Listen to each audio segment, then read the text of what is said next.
أن محمدا عبده ورسوله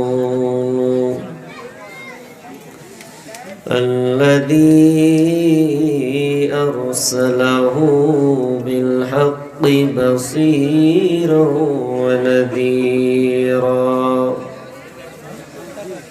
وداعيا إلى الله بإذنه وسراجا منيرا. أما بعد فإن خير الحديث كتاب الله وخير الهدي هدي محمد صلى الله عليه وسلم وشر الأمور محدثاتها وكل محدثة بدعة وكل بدعة ضلالة وكل ضلالة في النار.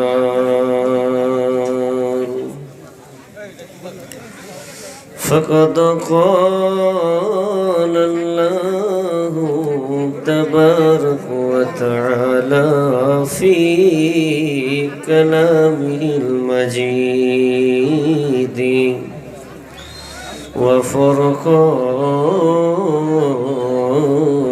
الحميد.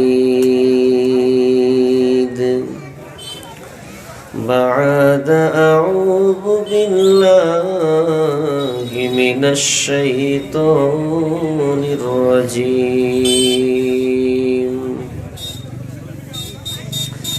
قل إن كان آباؤكم وأبناؤكم وإخوانكم وأزواجكم وعشيرتكم وأموال اقترفتموها وتجارة تخشون كسادها ومساكن ترضونها أحب إليكم من الله ورسوله وجهاد في سبيله فتربصوا حتى يأتي الله بأمره والله لا يهدي القوم الفاسقين. بسم الله الرحمن الرحيم. ظهر الفساد في البر والبحر بما كسبت أيدي الناس ليذيقهم بعض الذي عملوا لعلهم يرجعون. عن أنس قال قال النبي صلى الله عليه وسلم لا يؤمن أحدكم حتى أكون أحب إليه من والده وولده والناس أجمعين.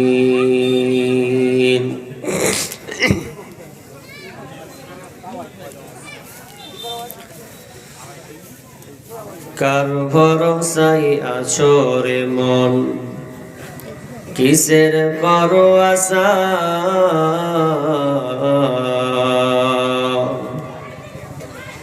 এত সাধের বাড়ি একদিন ভাঙবে তোমার বাসা।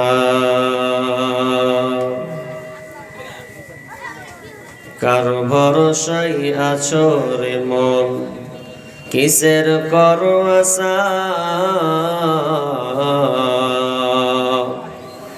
এত সাধের বাড়ি একদিন ভাঙবে তোমার বাসা।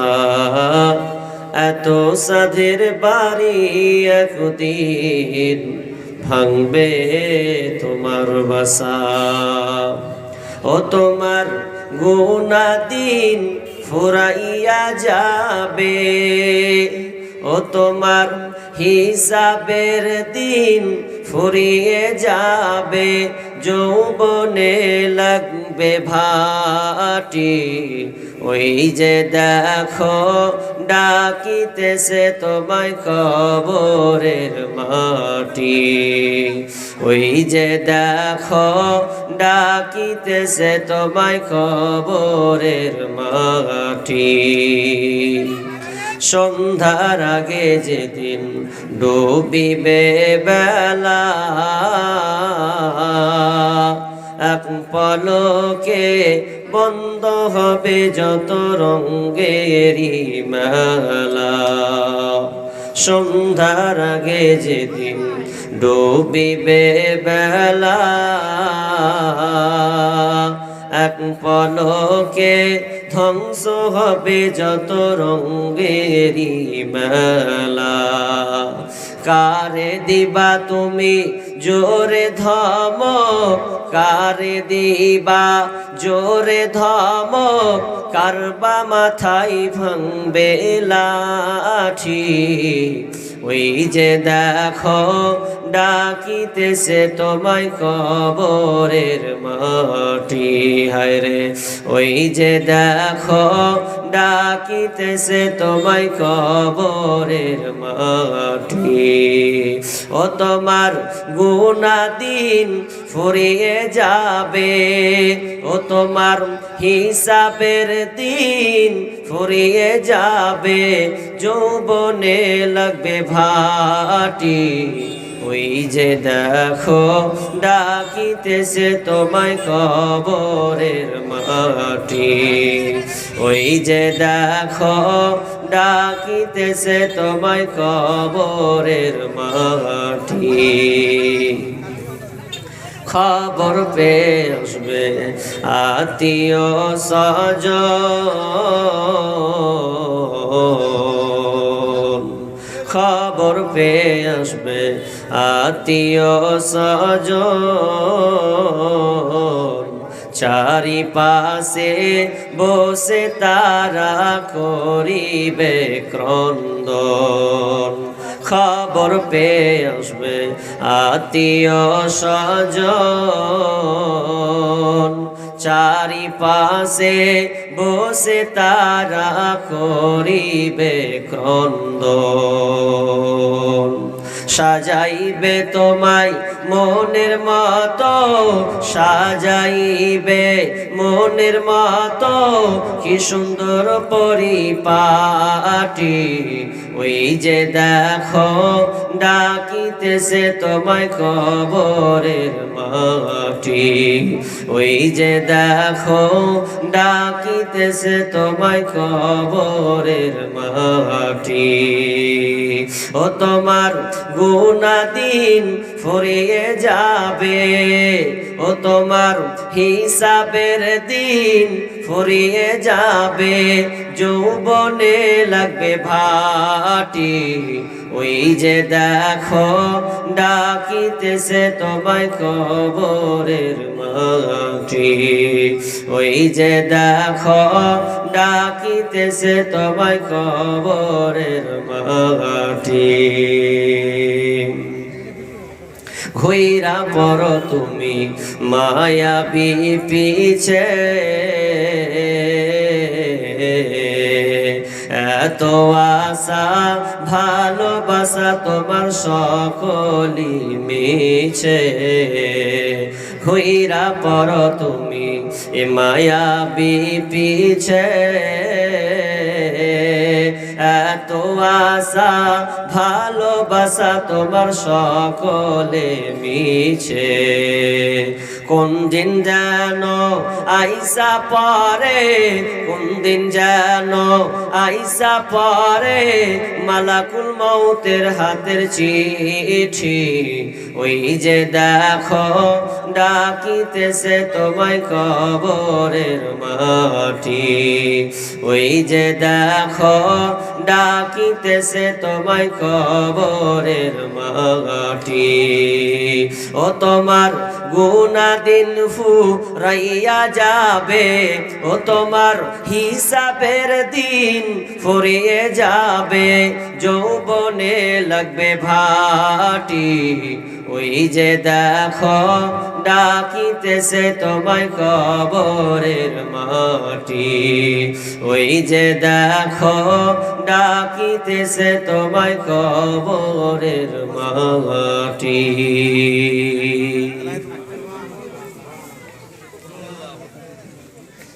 উপস্থিত সুনামধন্য সুযোগ্য আজকের অত্র সভার সভাপতি, মঞ্চে উপবিষ্ট ওলামায়ে ইকরাম এবং দূরদূরান্ত থেকে আগত অতিথিবৃন্দ, আমার সম্মুখে বসে থাকা দিনদার ইমানদার মুমিন ভাই সকল, পর্দার অন্তরালের প্রজেক্টের মাধ্যমে দেখনেওয়ালি মা ও বোনেরা, প্রথমে সেই মহান মনিবের দরবারে শুকরিয়া জ্ঞাপন করি যে মহান মনিব আমাদেরকে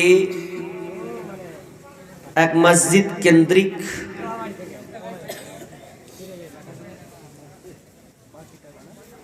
ইসলামিক সভায় কোরআন এবং হাদিসের আলোচনা শ্রবণ করা এবং আমলের উদ্দেশ্যে যিনি আমাদেরকে এখানে হাজির করেছেন, সেই মহান মনিবের দরবারে আমরা প্রশংসা করব।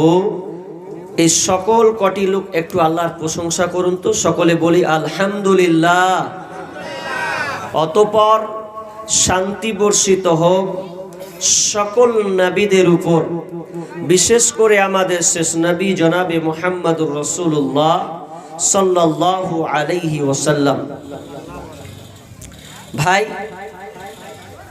বক্তব্য দেওয়ার আগে আমি দু একটা কথা আপনাদের আবদার রাখছি। সেটা হচ্ছে, প্রথম আবদার, যে ভাই কটা দাঁড়িয়ে আছেন মেহেরবানি করে যদি বসতেন তো খুব ভালো হতো। যে কটা দাঁড়িয়ে আছে, কি লাভ আছে দাঁড়িয়ে ভাই? মানে বসার জায়গা খুঁজে পায় না। মানে এমনই লোক এরা, যে একটা লোক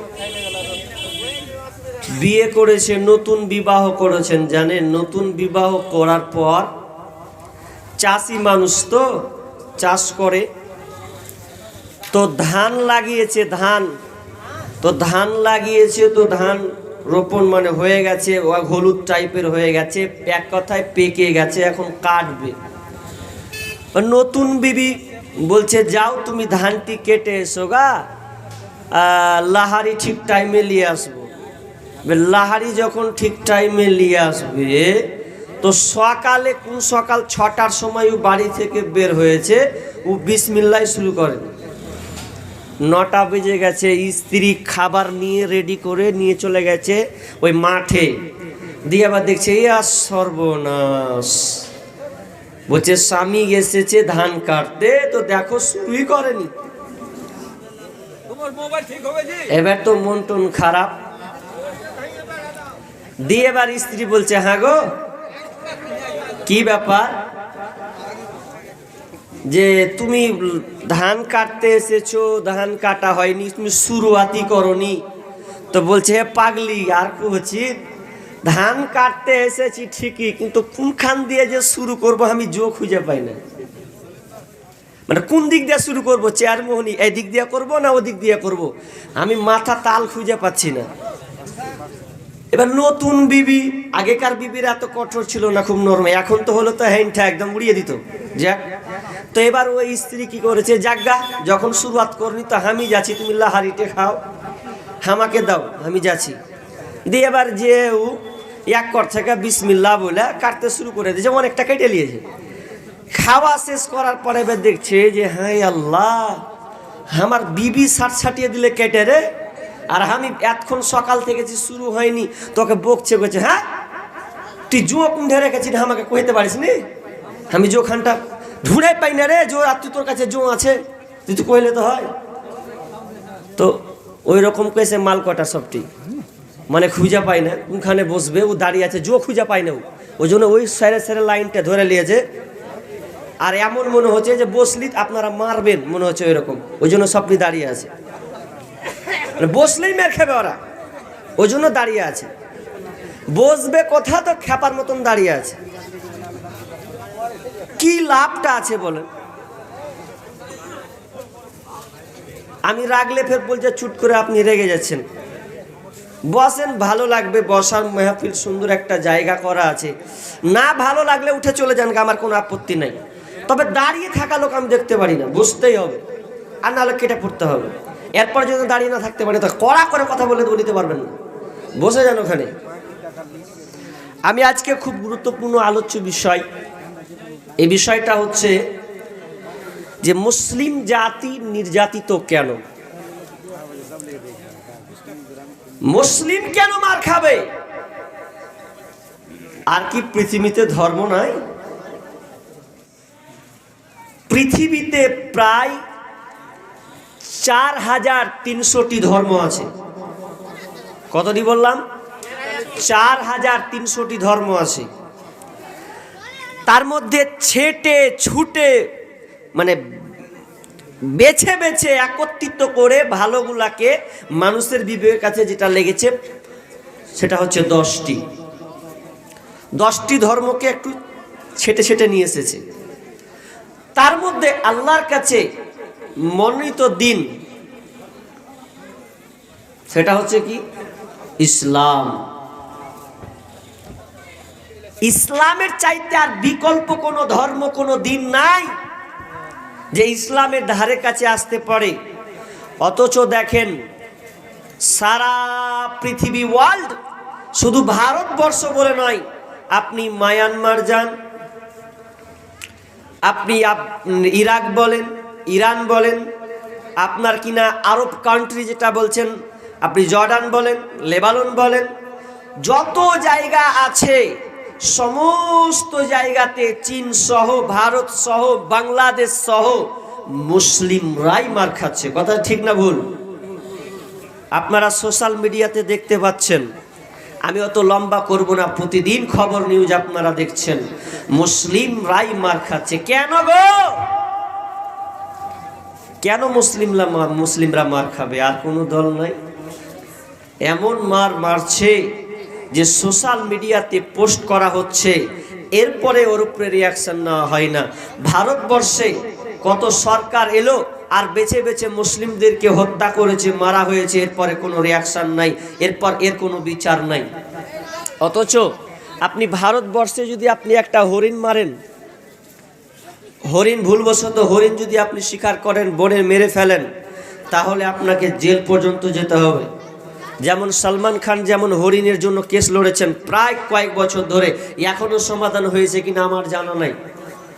অথচ ভারতবর্ষে হাজার হাজার মুসলমান মরছে, এর কোনো বিচার না, মানে ফাইসালা নাই। হরিণের কত দাম দেখেন।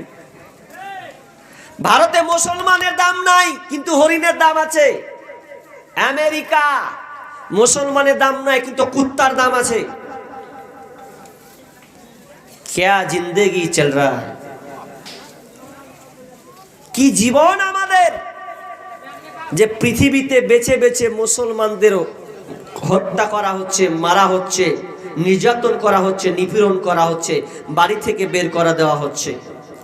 আমি আসাম প্রোগ্রামে গেছিলাম প্রায় অক্টোবর আর নভেম্বরে, যাই হোক 2 জায়গা, মানে 2 মাসে বেশি এবছর প্রোগ্রাম দিতে পারি নাই। তো সেখানে গেলাম, সবারই বাড়ি হালাত সব চাটাইয়ের তৈরি করা। তা আমার একটা প্রশ্ন জাগলো যে আচ্ছা আপনাদের বেশিরভাগ বাড়ি চাটাই কেন? উত্তর দিনাজপুর না হয়